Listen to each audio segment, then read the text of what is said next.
l'ouverture de cette assemblée au nom du chef de division empêché et je vous remercie. Nous passons directement au point D, santé de l'équipe. Depuis sa création, une année après, nous avons joué le tournoi Colonie de Vacances, qualifié à 8e de finale, malgré que ces derniers n'avaient pas continué. Donc nous avons joué 4 matchs, 3 nous avons gagné et nous avons fait un match nul. Deuxième, le championnat local édition 2023-2024. Nous avons joué 17 matchs, 8 victoires, 4 nuls et 5 défaites.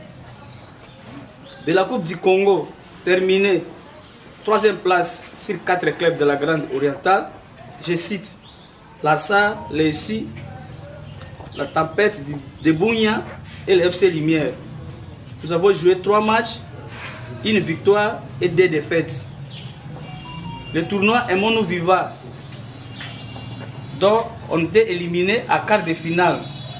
Nous avions joué 7 matchs, 4 victoires et 3 défaites. En ce qui concerne les joueurs, le FC Lumière possède 30 joueurs licenciés déjà dans une année et quelques joueurs en prêté et d'autres en voie de validation. Au finish, notre bilan pour la première saison a été positif, si on peut acclamer.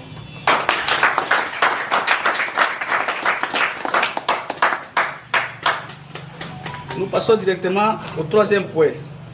Le comité du FC Lumière est validé pour cette nouvelle saison dont il se compose de président Héritier Kolou, vice-président ingénieur Gilles qui est à Pêcher, vice-président ingénieur Patrick Habib, vice-président Lucien Zozi,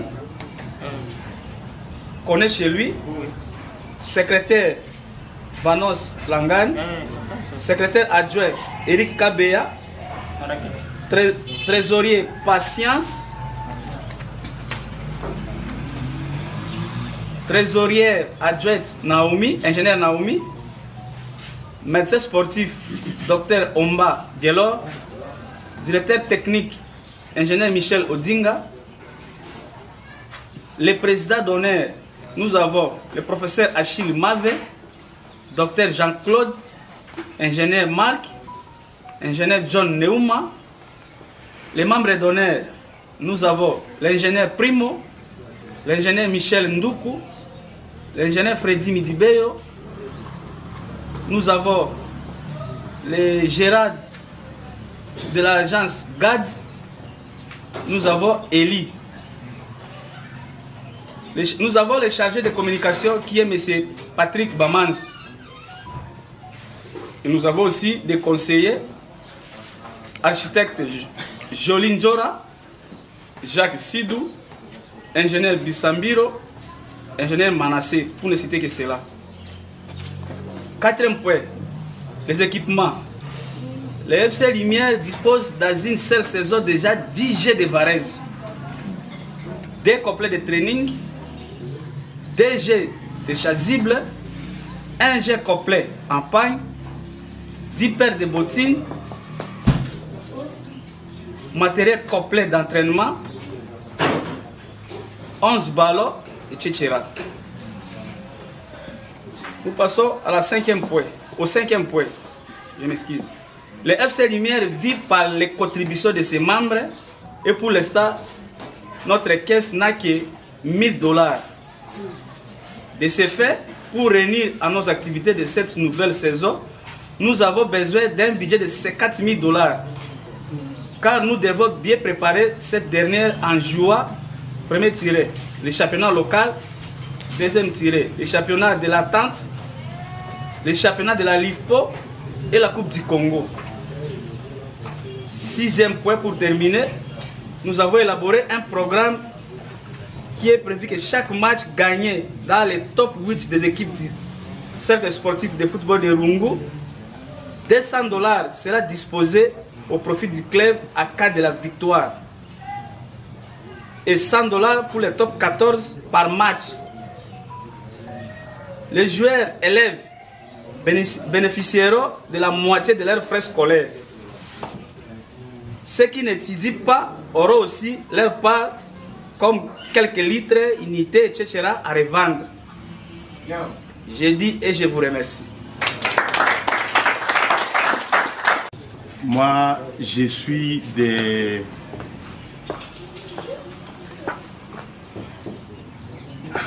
J'ai une grande responsabilité au niveau provincial, mais vous aviez bien voulu m'associer à l'assemblée d'une équipe d'une de notre entité, c'est-à-dire le cercle sportif de football de Roubaix. Au niveau de la CAN, nous sommes en train de gérer 6 entités, comparativement au territoire qui regorge effectivement la province du Haut-Touélé. Je suis ravi de cette invitation et aussi ravi de la manière dont vous aviez synthétisé systématiquement votre assemblée. Et je sais que tous les points retenus dans le statut de la fédération, conformément aux assemblées, vous les aviez bien balayés, mais d'une façon purement synthétique. Et ce qui m'a plus tiqué, c'est d'abord la manière dont l'équipe a évolué. L'équipe vient de naître, mais l'équipe vient de prendre un élan tout à fait extraordinaire. Par rapport au match joué, vous aviez joué beaucoup de compétitions. Et je m'imagine c'est avec quels moyens que vous êtes arrivé là-bas. Parce que ce n'est pas facile. Vraiment, mes vives félicitations pour ça. Alors, ensuite, j'ai vu, au 3e point, vous aviez parlé du comité. Et en citant les membres du comité, j'ai vu qu'il y a 3 vice-présidents qui n'est pas conforme au statut de la fédération. Je pense qu'il faudrait arranger. L'autre vice-président peut être un président d'honneur, comme vous les aviez cités, parce que là, c'est indéterminé. Vous pouvez en avoir même autant. Mais dans le comité en soi, on n'a que le président, le premier vice-président et le 2e vice-président. Alors quand vous parlez déjà des 3, c'est déjà un problème sur le plan administratif. Donc il faudrait arranger cela. Et enfin, je suis vraiment aussi ravi de la manière dont, au 6e point, vous aviez déjà essayé de voir de loin comment vous devez soutenir vos athlètes. Vous parlez déjà de $200 sur les top combien? Top 8, c'est-à-dire quoi? Il faut les expliquer. Et $100 sur les top combien? 14. Et que les élèves vont bénéficier de la moitié des frais scolaires, ainsi que ceux qui ne sont pas élèves peuvent encore bénéficier d'autres avantages que le comité a promis. Vraiment coup de chapeau pour ça, parce que ce n'est pas facile de gérer les jeunes gens comme ça. Et ils sont en train de jouer un football amateur, et quand vous ne les soutenez pas, la volonté ne sera pas là. Mais comme il y a déjà une volonté comme ça, je vois déjà que la saison prochaine, Lumière fera de bonnes choses. Voilà. Ensuite, vous aviez parlé de votre budget de $50 000. C'est ça, hein? Alors, je ne sais pas comment vous allez me justifier, où vous allez trouver, comment vous allez faire pour récupérer les 50 000. C'est un combat, parce que ce n'est pas facile. Là, vous aviez déjà parlé d'un solde de $1000. C'est pas ça? Alors, comment vous allez atteindre 50 pour essayer de faire face à tout ce que vous avez comme projet? Vraiment, je vous remercie sincèrement pour tout ce que vous aviez balayé comme rapport d'activité de l'équipe FC Lumière. Merci beaucoup. Dans le championnat, Soki, donc dans la top 8, na ici peut-être Toyebani, dans Makassi, Matin Pêché, Aigle Rouge, Luna, ainsi de suite. Tout au succès pour toi à Bongo. Donc, Soki to beti match na Bango et que tu as gagné $200 les années. Très bien. Ceux qui ont gagné $200 les années. Alors, au Etikali, top 14, oui, bah CI, bah Moluka, bah Gloria, bah Nani. Ceux qui ont gagné $100. Ceux qui ont 21 matchs, ceux qui vont gagner 21. ça 14, ça fait 1400, plus 8, 1600, ça la calcule. Nembongo staff, soit équipe ou bien comité, parce que la bénéficiaire nango. Moi, éclaircissement, c'est pour dire qu'il faut forcer ça à la nature. Pour ceux qui ont ça, match nul, en tout cas, il n'y a rien. Qu'on perde le soutien dans le bâti. Ils ont la façon de motiver, bino pour bosser à la macasse. Est-ce que vous pouvez applaudir? Budget.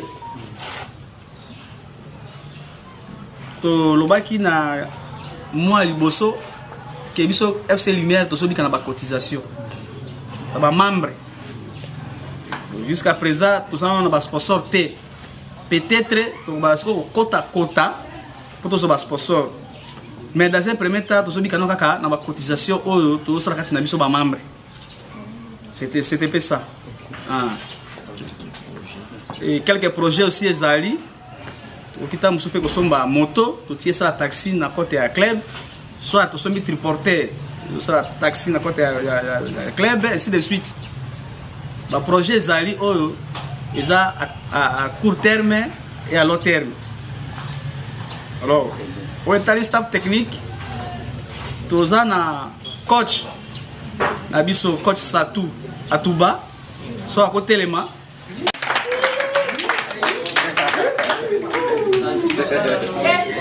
Na ebite soki bozana ba joueur oyo bosombi bango ou bozolinga bosomba na ba province mususu bien sur place awa na entité na biso ya Rungu. Merci président. Et na pes objectif na biso ya saison par rapport à les joueurs au Somba, par rapport à les joueurs au Tozana Bango, par rapport à les joueurs et l'équipe nous a sollicité les joueurs. C'est Lumière a 30 joueurs définitifs qui ont la licence. Il y a saison 2023-2024 pour la revalidation Kalaté. Et vous avez un nouveau joueur, il faut saler le bango document. Vous avez un joueur, vous avez un équipe musus, autre pour continuer na bango. Vous avez un joueur, autre bakisa, na équipe musus. Objectif na biso na tour et ça, tobeta, tous à titre na championnat et à cercle, na championnat et à entente, na championnat et à ligue. Alors l'objectif na biso est la Ligue 2. Alors, nango, tu me aussi la recherche belé pour le kabato, ba partenaire pour bisomo kaboto kokate. Aussi batanga ki ba président tonnerre baza, ba mususu baza libanda rambo. Donc docteur Achille Azar Angleterre. Il a déjà opportunité pour nos jeunes joueurs na biso. Que yaza kuna, yaza partenaire na biso. Aota la paix, batala ou nous sommes en il y a un demoni to engager communicateur. Je Patrick et pour vendre si un match pour vendre filmer, ba photo pour les bandes ba osenga biso ba vidéo na ba photo.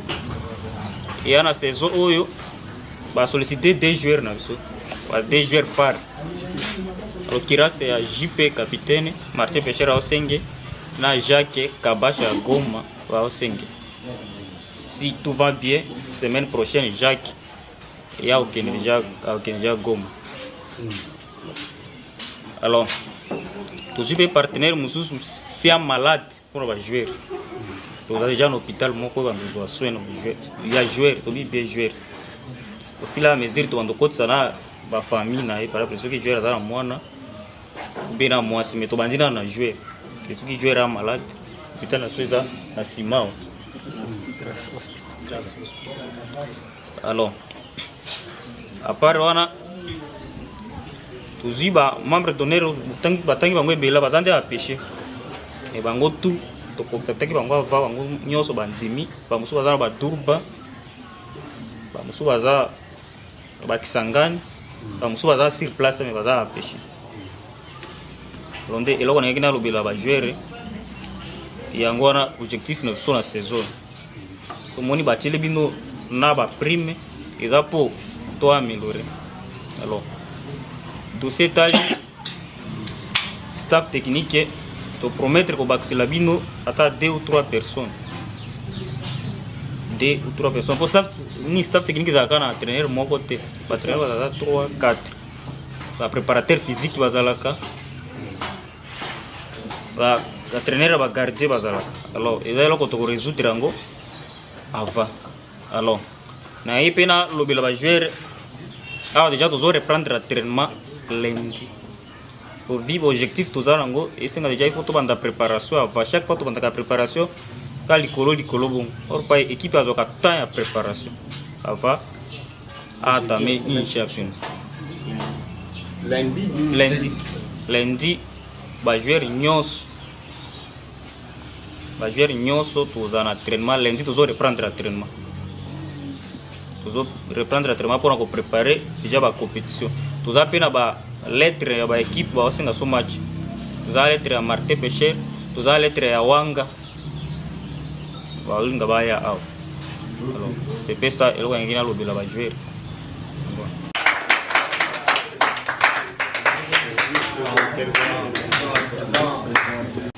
Merci pe na ba éclaircissement monsieur Bopesa. Ils bien.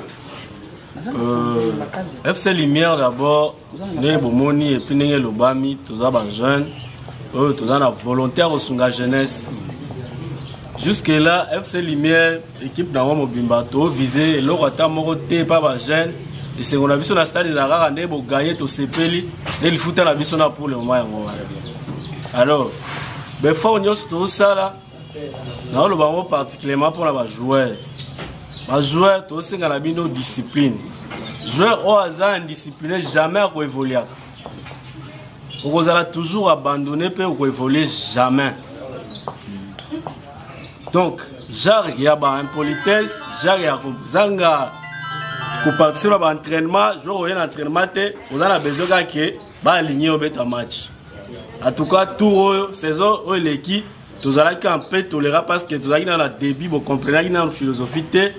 Le règlement d'ordre déjà est allé, mais c'est déjà en place. Cette fois-ci, en tout cas, vous êtes désolé, vous avez besoin d'équipe et que net l'équipe est à la ramener, tout le monde est pas hier. Peut-être que tout le monde est la biso par rapport à tout ça. Alors, Naza pour exhorter bino que tous allons vraiment discipliner la saison. Tous allons jouer à Moussou. Boza obi moketa obeta strago oké kuno zu choc tout dans le match lobby obeta te neuf c'est lumière lo wana boza susute parce que boyo ki wana na to lobby ba joueur nyoso ba otanga ba frais scolaire na bango ils ont pris en charge à moitié et puis bato ba otanga te bazana ba carburant ba litre ba nini ba unité pour bateka nyoso wana ils ont dépense. Alors un joueur il faut trouver réellement. Si vous avez besoin de voyage, si vous avez besoin de ça, il faut informer. Et puis, vous avez pressé avec un joueur. Bisomo to ebine toza kumema joueur na biso nyos. Toza na contact bokia, toza na contact en Angleterre, toza na contact même na Dubaï, toza na contact partout. Toza to manager partout. So to ba jeune, to ba ba mi ba jeune ba hier. Toza ba te belé. Alors, ceux qui yo linyo lenga kaka na nega ba influence obebisa makamuna c'est ton problème. Mais biso objectif au toza nango eza kosuki sa makamute kaka neto moni ba joueur musu ba silika ba faneka non. On a besoin au beti bal et puis moi comme peut yo kani ke na sala ki boy. Alors nyonso wana e ko jouer na discipline. Neti ko dani président lobby entraînement za ko reprendre, on a besoin de joueur nyonso za wana. Pour partant na ngonde to zo pe résultat bien. Né on a gagné le bela ba joueur net to kuta le belé boy, ils a occasion to so wana bino. Ça en fait ça merci. Parce que vous avez à disposition statutaire. Donc banda saison T5 qui passe à l'Assemblée, même les bisous entité tout ça à l'Assemblée. C'est déjà un pas pour la nouvelle saison qui va commencer d'ici là. Et en deuxième lieu, ils ont peut-être pour passer une information. Cette fois-ci, vraiment, nous serons tout regardant la Makamike Mike, entre autres, à disposition pour l'équipe de Falaz en ordre avant depuis un championnat. Ils ont dit police d'assurance, la licence validée, revalidée, ensemble, PV ensemble, ils ont fiche d'engagement, vraiment trop également. Mais également, par cette occasion, je voulais aussi vous annoncer que le championnat a tout retourné début septembre. Déjà, semaine prochaine, nous allons assembler entité. Nous avons déjà beaucoup de l'équipe à salir assemblée, c'est une bonne chose. Parce que ceux qui sont déjà à Bisso, pour nous, c'est considéré comme des activités dans la saison de Zobana. Alors, Dieu merci beaucoup de régions de Bobassali. Et semaine prochaine, nous allons à Bisso. Et début septembre, nous allons à championnat. Nous allons à club Ebélé. Ebélé. Naïbi qui a déjà bossé ensemble, ma dossier, ma joueur, tout ça. Je pense que vous allez déjà régulariser. Parce que les Lingatés, donc, c'est sur la cima. Biso boba kozalaka en ordre to bandi parce que n'engue ba disposition qu'on aura joué na ligue bazana via yebi makama zolo bazana ba bimisme même programme qui au-delà date fulani ba reconnaître le championnat na binuté. Alors nous n'avons pas droit à l'erreur. Vous se préparer déjà, vous allez en ordre de manière que ce calendrier bimina chacun ko bana malama. Voilà un peu dit de manière brève message muté na zalaki nango. Et pour chiffrer, je vais encore une fois de plus remercier les joueurs, inviter les bâtiments sur une assemblée FC Lumière. C'est quand même une bonne chose pour les nouveaux clubs. Comment on a s'adapter, organiser pour nous. Et la presse aussi, pour l'accompagnement, c'est une bonne chose. Si on continue comme ça, je crois que le football est aussi au du Bosso. Merci. Sous comité Oyo, chance, va diriger Bino saison de Bandi.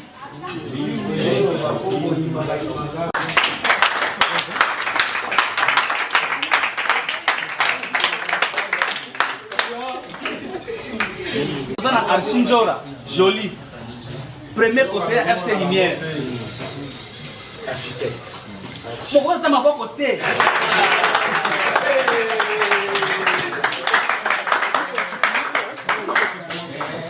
Toleki awa.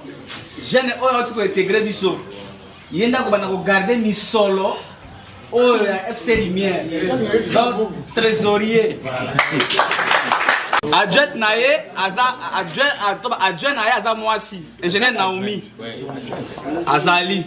Mais Toleki Awa, Tozana ingénieur Gilles, Aza vice-président FC Lumière. Premier vice-président. Libanga pe futaka, Aza pe président ba ingénieur, ya Otuele.